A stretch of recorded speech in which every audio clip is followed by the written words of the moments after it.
آج کل ہم دنیاوی مصروفیات میں اس قدر الجھ گئے ہیں کہ ہمارا دل نہ نماز میں لگتا ہے اور نہ ہی کسی اور عبادت میں، مگر ان بزرگوں کا ہم پر احسان عظیم ہے جنہوں نے ایسے گئے گزرے دور میں بھی آسان اور مجرب اعمال بتا رکھے ہیں جن کا عام عوام کو ابھی تک علم ہی نہیں۔ آج کی ویڈیو میں ہم کوئی لمبی چوڑی باتیں نہیں کریں گے، بلکہ اس ویڈیو کے توسط سے براہ راست وہ طریقہ سیکھیں گے جس پر عمل کر کے ہزاروں لوگوں نے اپنی زندگی میں نماز کی لذت کو محسوس کیا۔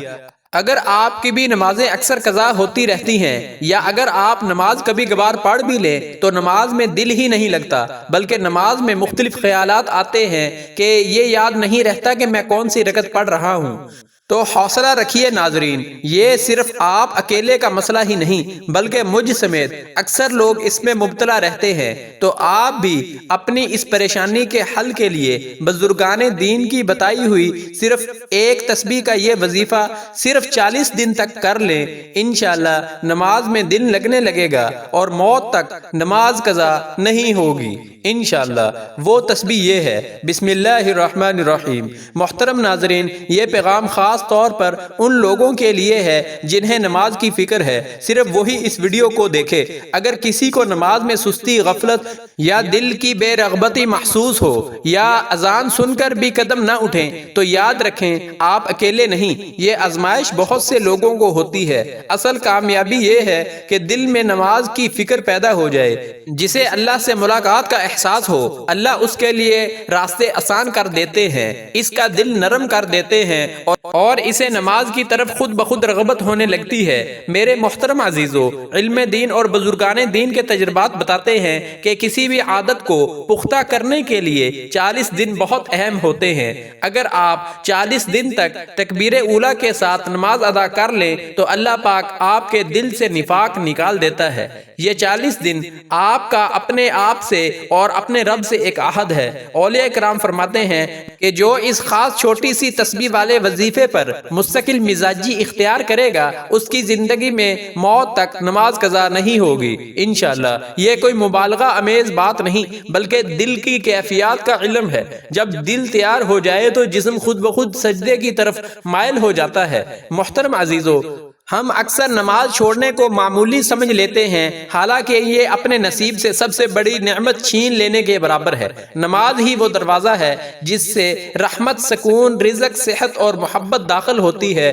اس سے دوری زندگی میں بے برکتی، بے چینی اور الجھن پیدا کر دیتی ہے، لیکن خوشخبری یہ ہے کہ اللہ تعالیٰ کی رحمت بہت وسیع ہے اور اس کا دروازہ ہمیشہ کھلا ہے۔ اگر ہم سچے دل سے لوٹ آئیں تو رحمت الہی ہماری طرف متوجہ ہو جاتی ہے۔ نماز اسلام کے بنیادی ارکان میں سے ایک عظیم رکن ہے اور احادیث کے مطابق قیامت کے دن سب سے پہلا سوال بھی اسی کے بارے میں ہوگا۔ جب انسان نماز کے لیے قدم بڑھاتا ہے تو اس کے گناہ معاف ہو جاتے ہیں اور اس کے لیے ثواب لکھا جاتا ہے۔ نماز کسی بھی حالت میں معاف نہیں، چاہے جنگ ہو یا خوف، اسے ہر حالت میں ادا کرنا فرض ہے۔ یہی عبادت دنیا اور آخرت کی کامیابی کی ضمانت ہے۔ اگر آپ چاہتے ہیں کہ میرا کاروبار دن دگنی رات چگنی ترقی کرے، یا ملازمت میں ایسی ترقی ہو کہ میں دینے والا بن جاؤں، تو ناظرین اس خواہش کو پورا کرنے کا خواب بھی نماز کی ادائیگی میں ہی پوشیدہ ہے۔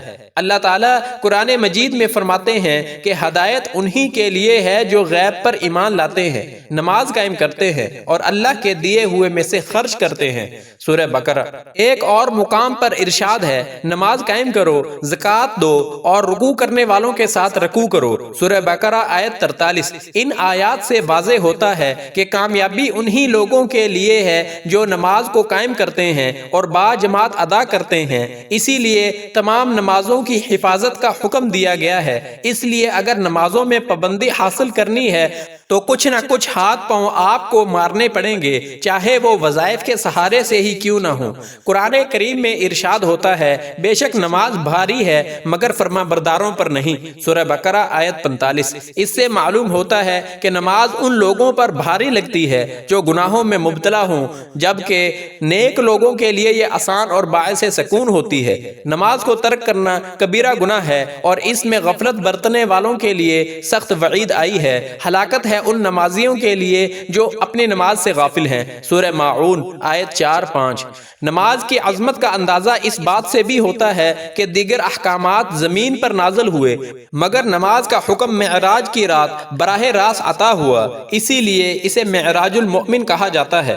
قرآن میں مزید ارشاد ہے، بے شک نماز مؤمنوں پر وقت مقررہ کے ساتھ فرض ہے۔ سورہ نساء آیت 103۔ اور نماز قائم کرو، زکوٰۃ ادا کرو، سورہ بقرہ آیت 43۔ اسی طرح فرمایا، اپنے رب کی عبادت کرتے رہو یہاں تک کہ تمہیں موت آ جائے، سورہ حجر آیت 99۔ ان تمام آیات سے واضح ہوتا ہے کہ نماز کوئی اختیاری عمل نہیں بلکہ ہر مسلمان پر فرض عبادت ہے، اس کی پابندی لازمی ہے اور جس میں کوتاہی کی اجازت نہیں ہے۔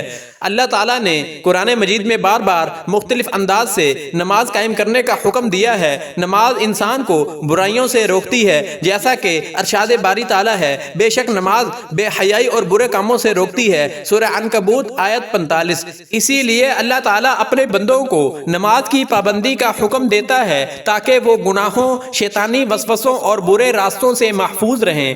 قرآن کریم میں اور بھی بے شمار مقامات پر نماز کی فرضیت اور اس کی اہمیت بیان کی گئی ہے، جس سے واضح ہوتا ہے کہ نماز ہر حال میں فرض ہے اور اسے چھوڑنے کی تھوڑی سی بھی گنجائش موجود نہیں ہے۔ یہ وہ عبادت ہے جو نہ صرف دنیا میں انسان کا ساتھ دیتی ہے بلکہ قبر اور قیامت کے دن بھی اس کے حق میں گواہی اور شفاعت کرے گی۔ ناظرین اکرام، اب آئیے ذرا قرآن کریم کے بعد احادیث نبویہ کی روشنی میں بھی نماز کی اہمیت کو سمجھتے ہیں۔ حدیث میں ارشاد نبوی ہے، اسلام کی بنیاد اسلام پر ہے اور اس کا ستون نماز ہے۔ جس نے نماز قائم کی اس نے دین کو قائم کیا اور جس نے اسے چھوڑ دیا اس نے دین کو ڈھا دیا۔ سنن ترمذی۔ ان تعلیمات سے واضح ہوتا ہے کہ نماز دین کی بنیاد اور کامیابی کی کنجی ہے جس کی حفاظت ہر مسلمان پر فرض ہے۔ رسول اللہ صلی اللہ علیہ وسلم نے فرمایا، ہمارے اور کافروں کے درمیان فرق نماز ہے، جس نے اسے چھوڑ دیا اس نے کفر کیا۔ صحیح مسلم حدیث 8۔ اس سے نماز کی اہمیت واضح ہو جاتی ہے۔ مزید احادیث میں نماز کی فضیلت بیان کرتے ہوئے ارشاد فرمایا گیا کہ 5 نمازیں ایک جمعہ سے دوسرے جمعہ تک اور ایک رمضان سے دوسرے رمضان تک گناہوں کا کفارہ بن جاتے ہیں بشرطے کہ کبیرہ گناہوں سے بچا جائے۔ صحیح مسلم حدیث 233۔ اسی طرح حضرت عبداللہ بن مسعود رضی اللہ تعالی عنہ سے روایت ہے کہ رسول اللہ صلی اللہ علیہ وسلم نے فرمایا، اللہ تعالیٰ کے نزدیک سب سے محبوب عمل نماز کو اس کے وقت پر ادا کرنا ہے، بخاری و مسلم۔ اسی طرح حضرت عثمان رضی اللہ تعالی عنہ سے روایت ہے کہ آپ صلی اللہ علیہ وسلم نے فرمایا، جو شخص اچھی طرح وضو کر کے 2 رکعت نماز پڑھے اور دل کو دنیاوی خیالات سے بچائے، اس کے پچھلے گناہ معاف کر دیے جاتے ہیں، بخاری و مسلم۔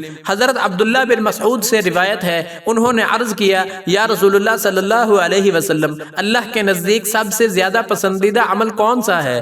آپ صلی اللہ علیہ وسلم نے فرمایا، نماز کو اس کے وقت پر ادا کرنا، بخاری و مسلم۔ اس سے اندازہ ہوتا ہے کہ نماز کو دین میں کتنی بلند حیثیت حاصل ہے اور کامیابی کی کنجیاں اسی میں پوشیدہ ہیں۔ اسی طرح ایک اور حدیث حضرت عبداللہ بن عمر روایت کرتے ہیں کہ رسول اللہ صلی اللہ علیہ وسلم نے فرمایا، جو شخص نماز کی پابندی کرے، نماز قیامت کے دن اس کے لیے نور، دلیل اور نجات بنے گی، اور جو اس کی حفاظت نہیں کرے گا اس کے لیے نہ نور ہوگا، نہ دلیل ہوگی، نہ نجات۔ صحیح ابن حبان۔ ناظرین، یہ تمام احادیث آپ کو اس لیے سنائی گئی ہیں تاکہ نماز کی اہمیت آپ کے دل و دماغ میں اچھی طرح بیٹھ جائے۔ آئیے اب آپ کو ایک ایسا واقعہ سناتا ہوں جو کہ لطف انگیز بھی ہے اور حقیقت بھی، اور یہ واقعہ ہماری مسجد میں پیش آیا تھا۔ اس واقعے کے بعد ہم انشاءاللہ اس عمل کی جانب بڑھیں گے جس کا آپ شدت سے انتظار کر رہے ہیں۔ ناظرین، یہ مزاحیہ واقعہ ایک ایسے تاجر کا ہے جس کی 4 دکانیں تھیں اور وہ خاص کر عصر کے وقت اپنی 4 دکانوں کا حساب کتاب کرتا تھا۔ وہ یہ عمل کرتا کہاں تھا وہ آپ کو اسی واقعے سے پتہ چل جائے گا۔ ناظرین، ایک دفعہ ایسا ہوا کہ امام صاحب کو عصر کی نماز میں رکعت بھول گئی۔ امام صاحب کے پیچھے صرف 5 مقتدی تھے جن میں ایک وہی تاجر بھی تھا۔ امام صاحب نے مقتدیوں سے پوچھا کیا آپ کو یاد ہے کہ کتنی رکعت نماز پڑھی گئی ہے؟ سب نے متضاد جوابات دیے، کسی نے کہا 2 پڑھی گئی ہیں، کسی نے کہا 3، کسی نے کہا 4، جبکہ تاجر اچانک کہتا ہے کہ میں یقین سے بتا سکتا ہوں کہ ابھی صرف 3 رکعت پڑھی گئی ہیں۔ امام صاحب نے پوچھا آپ کو کیسے پتا چلا؟ اس نے کہا میں ہر رکعت میں ایک دکان کا حساب کتاب کر لیتا ہوں، کیونکہ میرا ابھی 3 دکانوں کا ہی حساب کتاب ہوا ہے، ابھی ایک دکان کا رہتا ہے۔ ناظرین، یہ دیکھ کر بہت افسوس ہوتا ہے کہ آج ہم اس دور جدید میں نماز کو بھلا بیٹھے ہیں، نماز پڑھنے میں غفلت اور کوتاہی برت رہے ہیں۔ اگر نماز پڑھ بھی لیں تو اس میں طرح طرح کے خیالات اور حساب کتاب کرنے لگتے ہیں۔ نماز چھوڑنے کی عادت ہمارے اندر پختہ ہوتی جا رہی ہے۔ گناہوں کی وجہ سے دل پر جو زنگ چڑھتا ہے وہ ہمیں عبادت سے دور کر دیتا ہے۔ جیسے ایک بیمار انسان کو بہترین کھانے کا ذائقہ نہیں آتا، ویسے ہی بیمار دل کو نماز کی لذت نہیں ملتی۔ ہماری تو یہی دعا ہے کہ اللہ پاک ہم سب کو ہدایت دے اور ہمیں پکا سچا نمازی بنائے۔ ناظرین، اب ہم آتے ہیں اس عمل کی طرف جو نماز کی سستی دور کر دیتی ہے، نمازوں کی قضا بند کروا دیتی ہے اور نماز میں دھیان لگنے لگتا ہے۔ اس وظیفے کے لیے سب سے پہلے آپ نے حضور پاک صلی اللہ علیہ وسلم کی ذات اقدس پر درود پاک کا نذرانہ پیش کرنا ہے۔ آپ کوئی سا بھی درود پاک پڑھ سکتے ہیں مگر درود ابراہیمی کی، کیونکہ بہت فضیلت بیان ہوئی ہے، اس لیے ایک مرتبہ ثواب کی نیت سے میرے ساتھ بھی درود پاک پڑھ لے۔ اللہم صلی علی محمد وعلی آل محمد کما صلیت علی ابراہیم وعلی آل ابراہیم انک حمید مجید۔ اللہم بارک علی محمد وعلی آل محمد کما بارکت علی ابراہیم وعلی آل ابراہیم انک حمید مجید۔ درود پاک جب آپ پڑھ لیں تو اس کے بعد آپ نے ایک تسبیح یعنی 100 مرتبہ اس مجرب آیت کو پڑھنا ہے جو بزرگان دین کا بتایا ہوا پاورفل وظیفہ ہے۔ وہ آیت یہ ہے، یا حی یا قیوم برحمتک استغیث۔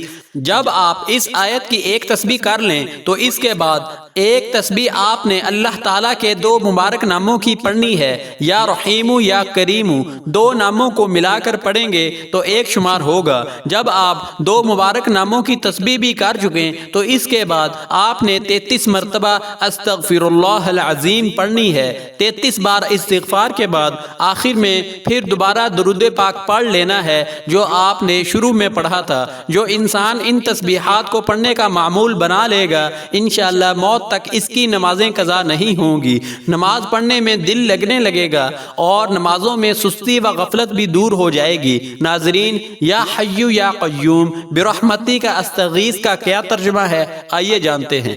ترجمہ: اے زندہ، اے قائم دائم، میں تیری رحمت سے مدد مانگتا ہوں۔ جو شخص 40 دن تک اس مختصر وظیفے کو اپنا معمول بنا لے، صوفیہ کرام فرماتے ہیں اللہ تعالیٰ اس کے دل میں نماز کا ایسا شوق پیدا فرما دیتا ہے کہ پھر نماز قضا نہیں ہوتی۔